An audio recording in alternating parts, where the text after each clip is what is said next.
Bonsoir à tous et soyez bienvenus pour cette nouvelle critique de cette nouvelle adaptation d'un jeu vidéo en un film. Et c'est la série Uncharted qui passe sur les devants de la scène. Et qu'est-ce que ça vaut? La réponse tout de suite. Bref, donc, pour info, la série Uncharted, c'est l'une de mes licences jeux vidéo préférées. Si vous ne l'avez pas fait, je vous conseille fortement d'y plonger.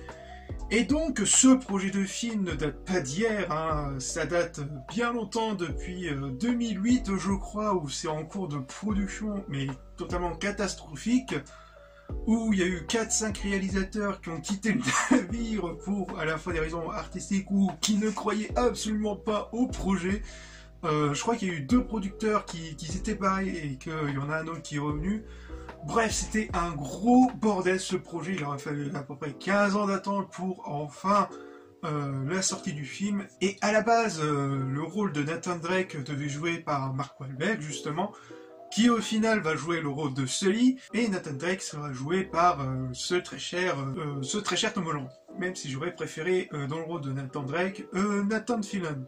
Qui lui a beaucoup plus de gueule que Tom Holland. Bref, ce casting me fait absolument pas rêver, et vu la tournation de ma voix, je vais tout de même laisser une chance, voir qu'est-ce que ça va donner.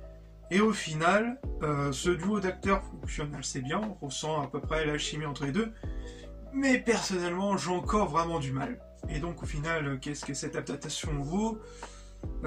Pour un résultat, moi, catastrophique, c'est déjà ça, mais qui reste sous format, mais qui est plus un format téléfilm moyen, qui est vraiment avec un peu plus de budget, mais on va dire qui est plus considéré comme, que je considère plus comme un film du dimanche soir, un petit film d'aventure comme ça, alors que Uncharted ça méritait tellement mieux. Mais aussi la sensation que c'est le genre de petit film d'aventure qu'on va oublier très très vite, hein.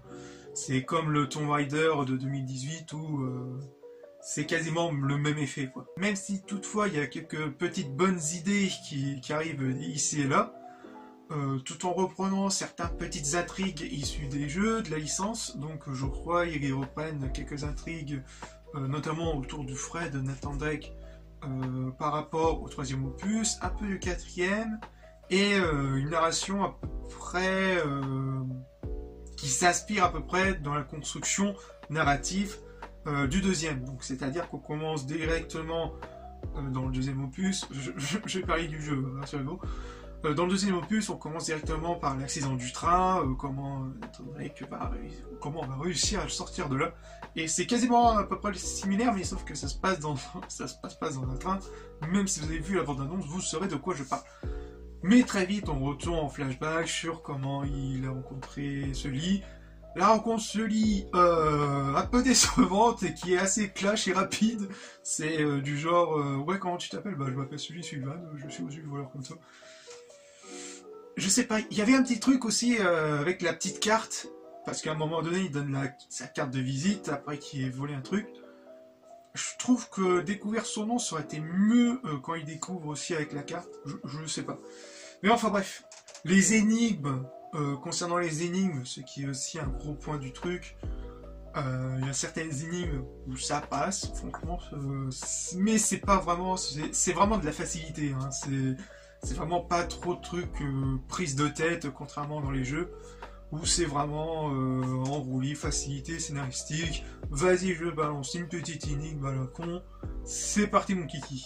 Après concernant l'action, dans la manière dont ça se bastonne, notamment au corps à corps qui est assez bien respecté, notamment c'est plus dans la série des Uncharted, c'est plus de la débrouille, parfois il se casse la gueule, parfois il loupe des trucs, voilà, ça va, même si parfois il y a un peu trop de cascades, un peu je sais pas comment l'expliquer, mais sinon au niveau de l'action ça va, ça c'est bien respecté en rapport avec les jeux vidéo. Concernant l'histoire, on part totalement sur un truc original qui prend tout de même assez des risques et qui est assez cool. Même si je ressens un peu comme ça, disons que le début du film, enfin sur les 3 actes, sur le début du film, il te laisse un peu, ça laisse un peu le doute. Est-ce que ça a été une bonne adaptation ou pas? Ça joue un peu comme ça, ou ça joue un peu entre les lignes, hein, entre les petites gaffes et les bonnes idées. Ensuite, le milieu du film, ça va, ça s'enchaîne assez rapidement et on se laisse entraîner dans l'histoire. Et à la fin, quand ils arrivent sur les deux bateaux, où là j'ai totalement décroché du film, où parfois il y a certaines réactions de certains personnages, notamment chez les méchants. Parfois ça se voit à des 10 km que truc allait trahir truc et truc allait non pas trahir truc. Enfin bref, vous voyez ce que je veux dire. Mais sans raison apparente, c'est... Parfois il y a certaines aussi de réactions qui laissent totalement illogiques au truc. C'est du genre, j'ai légèrement spoilé, mais rassurez-vous, c'est pas très important. Quand vous avez les méchants et Nathan qui découvrent les deux navires qu'ils doivent rechercher dans l'histoire, avec quelques petites tonnes de tonneaux remplis d'or, au lieu de transporter tous ces tonneaux dans un grand filet et l'emmener dans un hélicoptère, ils prennent les deux bateaux. Je sais pas, hein, je dis ça comme ça, mais pour moi ça n'a pas strictement aucun sens. Même si l'action avec les deux bateaux elle s'est bien filmée. Ça, j'ai rien à dire. Après, concernant l'humour, je vais rebondir là-dessus concernant l'humour.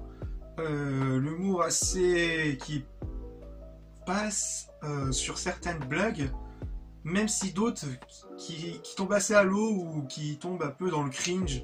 C'est-à-dire que dès qu'une blague, ou c'est le genre de blague où il te laisse un silence pour me comprendre la blague, ou c'est du genre hey, t'as compris la blague, t'as compris la blague, t'as compris la blague, est-ce que t'as compris la blague?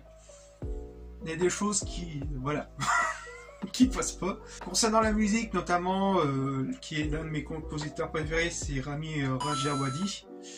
C'est lui qui a fait les compositions de Game of Thrones.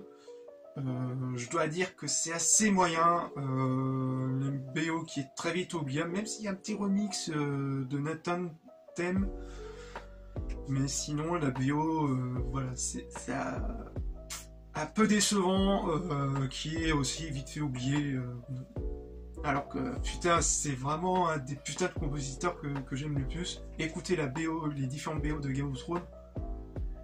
Franchement, c'est décevant, c'est décevant.